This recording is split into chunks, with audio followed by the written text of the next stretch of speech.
माझ्या बापाला सांगा जाय मी कॉलेजला चालले आणि पोरा संग हिंडा जाय तोंड बांधून. तुला तर कोड्याचा मार भेटणार आहे. ईशो बोले काका मला नरकात नका पाठवू. नरकातल्या गर्मीनं मी काळी पडीन. अव जिपरे सुंदरता फक्त माणसाचं आकर्षण आहे आणि इथं माणसं नाहीये आत्मा आहे सगळ्या. त्याच्यामुळे तुला इथं काळा कुत्र बी विचारत नाही. पण मी लय पुण्य करेल आहे. काय पुण्य करेल तो? मी दररोज देवाचे स्टेटस ठेवा जाय. देव कर्म पाहतो व्हॉट्सअप स्टेटस नाही. मी आज दुसरं बी पुण्य करेल आहे. काय?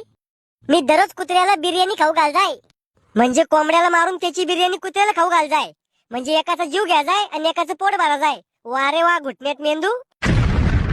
तुला ते नरकातच पाठवतो आणि गेल्या गेल्या काना जोडाच्या मशीन मध्ये टाकायला लावतो.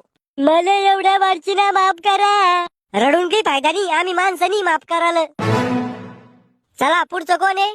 मी कशाने मेले तुम्ही? जास्त दारू पिलती म्हणून फुफ्फुस खराब झालत. तुम्हाला स्वर्गात जायचंय का नरकात?